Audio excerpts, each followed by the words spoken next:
Namaskar. Hello everyone. We hope everyone is safe and sound. The topic of today's session is rule of law.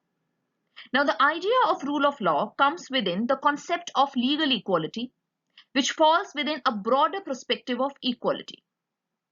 विधि का शासन जो कि आज के हमारे सेशन का टॉपिक है, न्यायिक समानता के अंतर्गत आता है, जो कि समानता के सिद्धांत को दर्शाता है.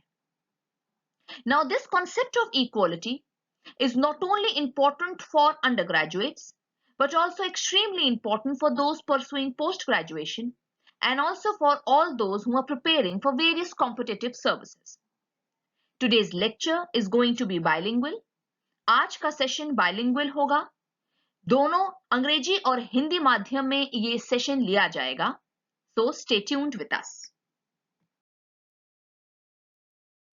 The doctrine of rule of law has its origin in England and it is one of the most fundamental feature of British constitutional system. Hindi माध्यम के स्टूडेंट्स के लिए कहना चाहेंगे कि विधि का शासन की उत्पत्ति, इस डॉक्ट्रिन की उत्पत्ति इंग्लैंड में हुई है और ये ब्रिटिश कॉन्स्टिट्यूशनल सिस्टम का एक बहुत इंपॉर्टेंट फंडामेंटल फीचर है. Now this concept was given by A.V. Dicey in his book Law of Constitution in year 1885 and it has three major implications. A.V. Dicey ने इस कॉन्सेप्ट को अपनी किताब law of constitution 1885 में दिया था और इसके तीन प्रमुख implications हैं जो हम आगे बहुत ही इलैबोरेट तरीके से समझाएंगे. Now the first principle of rule of law is absence of arbitrary power. Now what does that mean? This means that no man is punishable or can be lawfully made to suffer in body or in goods except for a distinct breach of law established in the ordinary legal manner before the ordinary courts of the land. इसका मतलब ये है कि अगर किसी मनुष्य ने, if an individual have committed a crime, has committed an offense or have breached the law of that particular land, only and only then he shall be punished in that particular land or in that particular country. Now, इस principle के दो implications होते हैं. The first implication of this principle is that it helps in preventing the government to be arbitrary. इस principle का एक implication ये है कि ये सरकार को arbitrary होने से रोकता है. Another important implication of this principle is that it prevents the government from making retrospective penal law. Now, what does retrospective penal law means?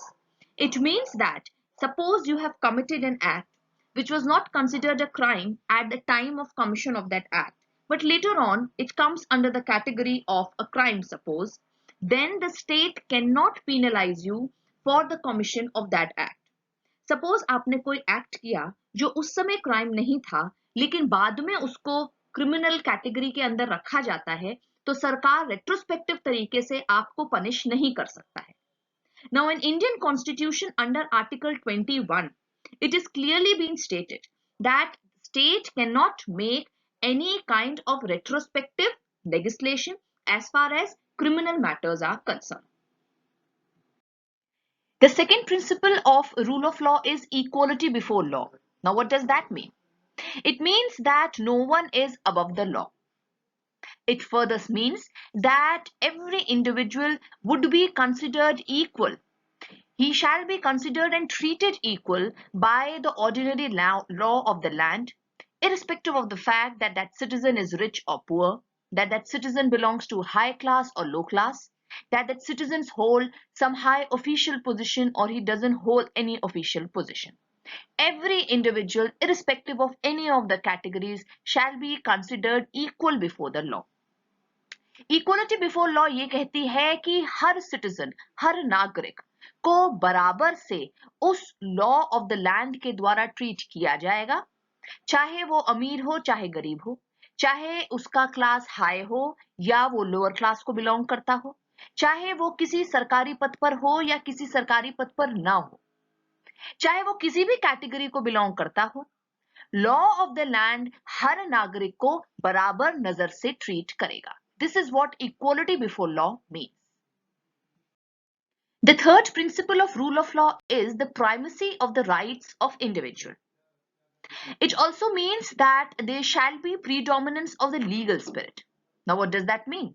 It means that rule of law, which is established by Dicey, it definitely requires that every action of the administration, every act of the administration must be very solidly backed, and it shall be done in accordance with the law of the land. अगर administration कोई भी कार्य करे तो इस principal के according उसको विधि के अनुसार कार्य करना चाहिए. So this principle also becomes very important.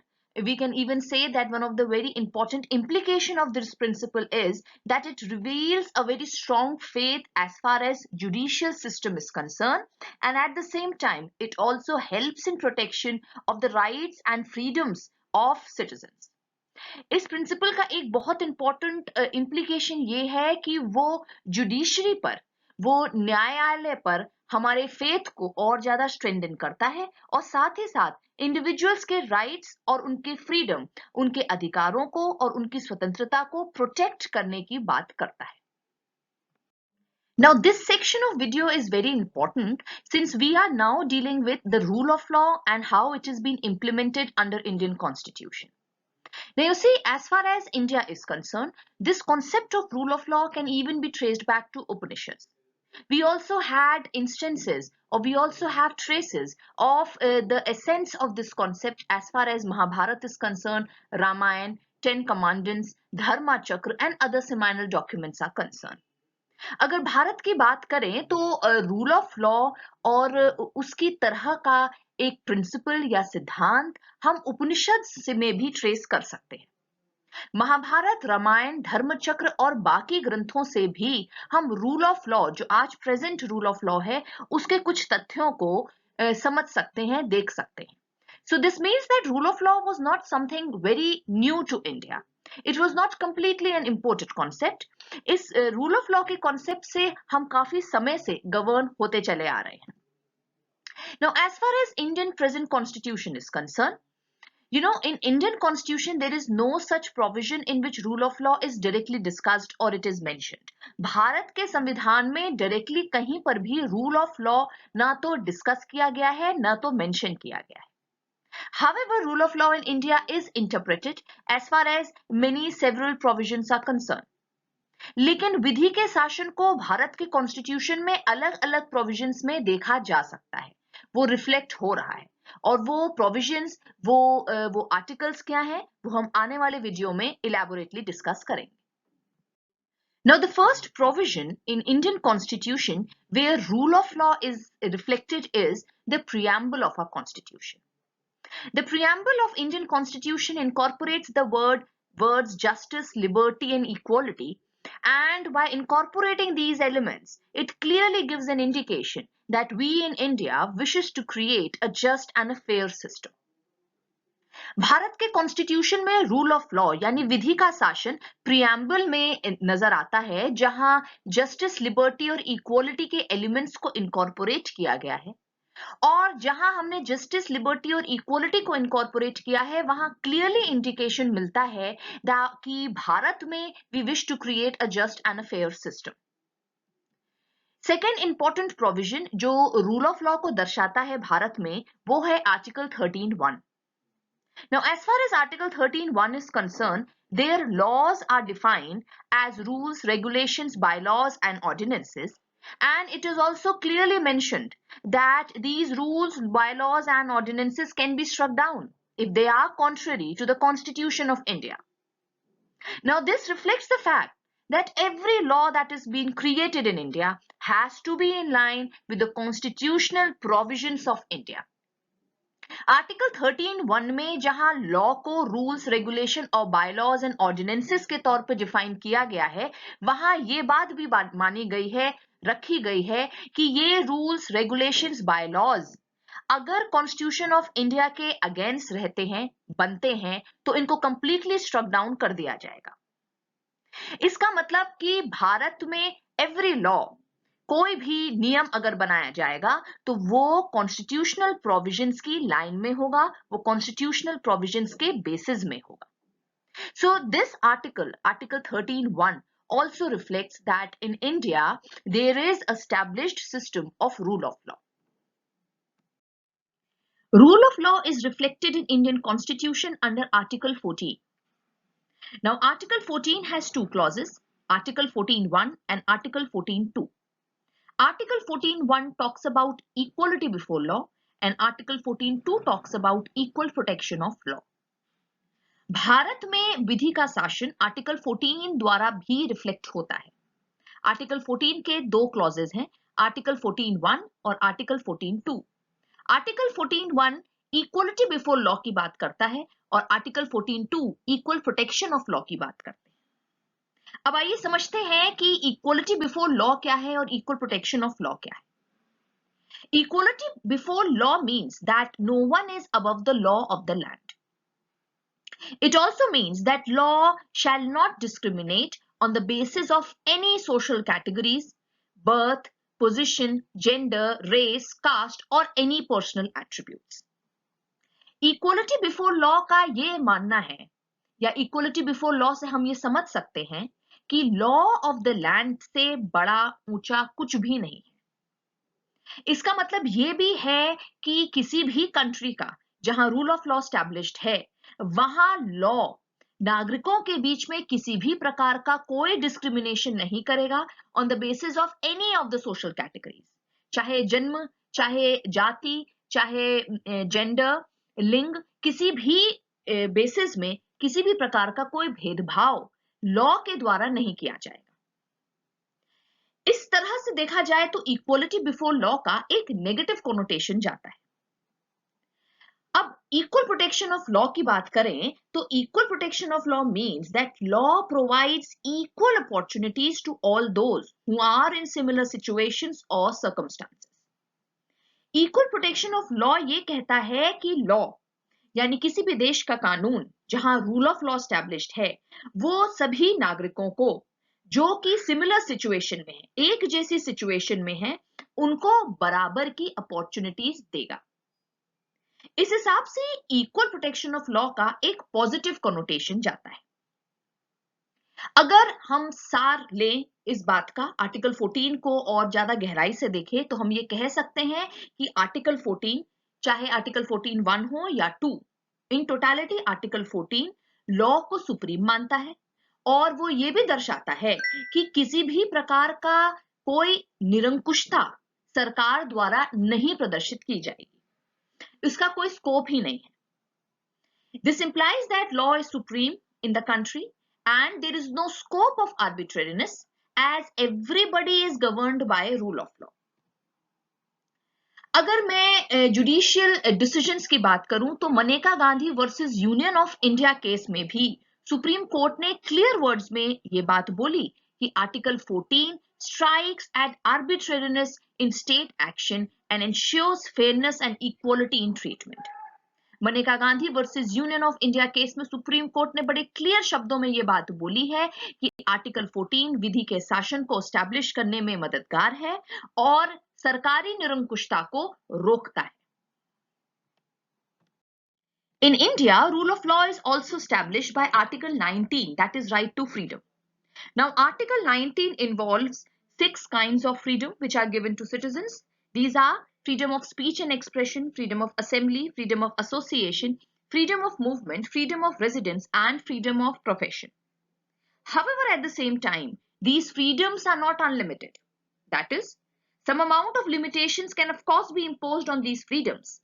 However, in Indian Constitution, it is clearly mentioned that grounds of limitations have to be reasonable and they should be satisfied on the basis of Article 14, 19 and 21 of the Constitution. Now, this fact reflects that in India, the right to freedom cannot be curtailed arbitrarily. Even if some amount of limitations are being imposed, the grounds have to be reasonable. Bharat में article 19 विधि के शासन को दर्शाता है।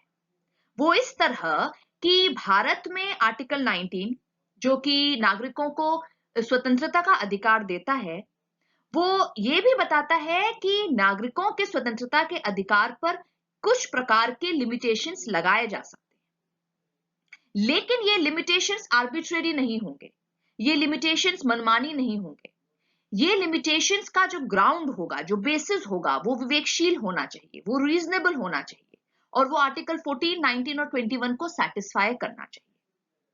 This is the reason Article 19 in its essence reflects rule of law in India.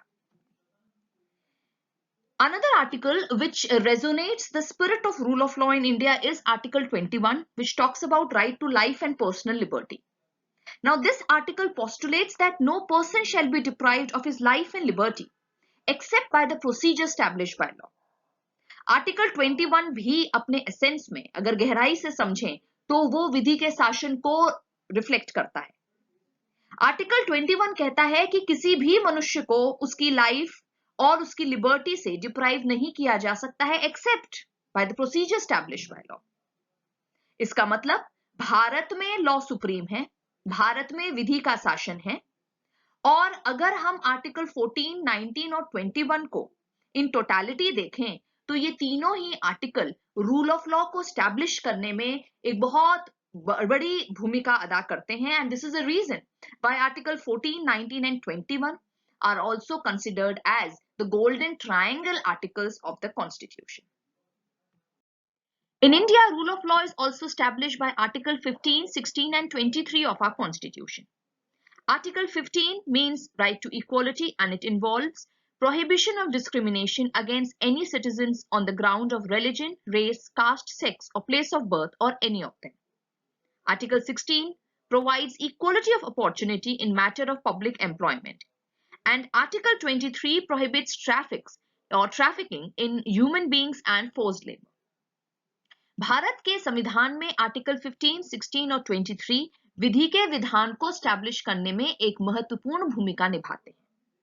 Article 15 right to equality की बात करता है, यानी सभी नागरिक बराबर है, सभी नागरिकों को बराबर ट्रीट किया जाएगा और किसी भी प्रकार का भेदभाव नहीं रखा जाएगा. आर्टिकल 16 कहता है कि पब्लिक एम्प्लॉयमेंट में भी किसी भी प्रकार का भेदभाव नहीं किया जाएगा. आर्टिकल 23 रोकता है ह्यूमन ट्रैफिकिंग को और फोर्स्ड लेबर को, और इस प्रकार आर्टिकल 15, 16 और 23 equality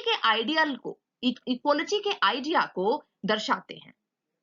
and the very fact that they strengthen the ideal of equality, this illustrates that rule of law exist in India.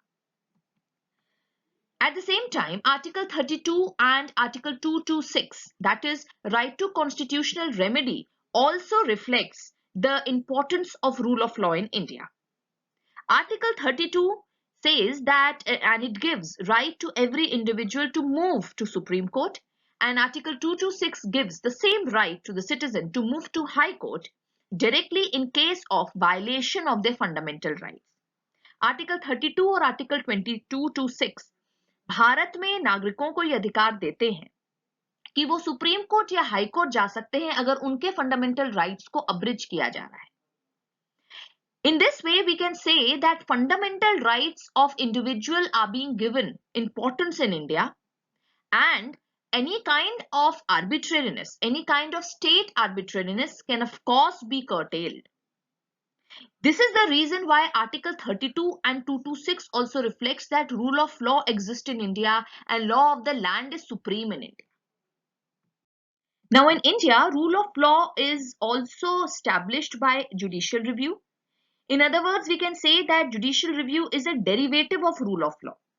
Now, what is judicial review? Judicial review is the power of judiciary to examine the constitutionality of legislative enactments and executive orders of both central and state government. Judicial review also illustrates that if it is found that any kind of executive orders or legislative enactments are violative of the Constitution, then they can be declared as illegal, unconstitutional and invalid by judiciary. न्यायिक समीक्षा भारत में विधि के विधान को establish करने में एक महत्वपूर्ण भूमिका निभाती है. न्यायिक समीक्षा क्या है? वो एक ऐसी प्रक्रिया है जिसके तहत न्यायपालिका द्वारा कार्यकारी या विधायी कार्यों की समीक्षा की जाती है. अदालत उन कानूनों, कृत्यों और सरकारी कार्यों को अमान्य कर देती है जो संवैधानिक प्रावधानों का उल्लंघन करते हैं या भारतीय संविधान के मूल ढांचे का उल्लंघन करते हैं. So this therefore clearly reflects that rule of law of the land is supreme in India. In Keshav Nand Bharti case versus State of Kerala also, Supreme Court has included rule of law as the basic feature of Indian Constitution. Now when we have understood rule of law in detail, let's look into its significance. Number 1, rule of law helps in curtailing the tyranny or anarchy in any state. विधि का शासन किसी भी राज्य में tyranny यानी अत्याचार और anarchy यानी अराजकता को रोकने में एक बहुत महत्वपूर्ण भूमिका निभाता है. It puts legal barriers to governmental arbitrariness. विधि का शासन सरकारी निरंकुशता के ऊपर कानूनी बाधाएं डालता है. It provides safeguards for the protection of individual rights and liberties. मनुष्यों के अधिकारों को, मनुष्यों की स्वतंत्रता को प्रोटेक्ट करने का भी एक बहुत बड़ा कार्य विधि का शासन करता है. It gives freedom to judiciary to control the executive who exceeds their jurisdiction. अगर एग्जीक्यूटिव कार्यपालिका अपने जुरिस्डिक्शन को एक्सीड करती है या कुछ ऐसे नियम कानून बनाती है जो संविधान का उल्लंघन कर रहे हैं या नागरिकों के फंडामेंटल राइट्स को अब्रिज कर रहे हैं, तो रूल ऑफ लॉ के अंतर्गत जुडिशरी कार्यपालिका को रोक सकती है कि वो ऐसे कानून और नियम न बनाए. And lastly, public welfare is kept dominant. Rule of law यानी विधि का शासन सार्वजनिक कल्याण को सर्वोपरि रखता है. In the end, we can say that rule of law is a fundamental principle of governance in any civilized democratic society. किसी भी सभ्य लोकतांत्रिक देश में रूल ऑफ लॉ यानी विधि का शासन एक बहुत महत्वपूर्ण स्तंभ है. It is antithesis of arbitrariness. It is antithesis of tyranny. ये अराजकता का, ये अत्याचार को रोकने का काम करता है. And therefore, a democratic country like India places itself in rule of law. इसीलिए एक लोकतांत्रिक देश जैसा भारत रूल ऑफ लॉ यानी विधि के शासन को बहुत महत्वपूर्ण दर्जा देता है. लेकिन इसके साथ हम ये बता दें कि भारत में, जैसे हम पहले भी बता चुके हैं, रूल ऑफ लॉ स्ट्रिक्टो सेंसो टर्म्स में कहीं पर भी मेंशन्ड नहीं है. The fundamental principle of rule of law is that every human being, even if he is a criminal, is entitled to basic human rights and due process. अगर कोई criminal भी है तो भी रूल ऑफ लॉ के अंतर्गत उसको basic human rights जरूर मिलेंगे, उसको मानव अधिकार जरूर मिलेंगे. In the end, we can say that observing rule of law is a true basis of a democratic society. एक लोकतांत्रिक समाज का बेसिस विधि का शासन ही हो सकता है. And without it, democracy is nothing but an empty phrase. Thanks for watching our video. If you want us to keep making such informative videos, please like, share and subscribe our channel. Aradhya, the gateway of knowledge. Till then, goodbye, take care and stay safe.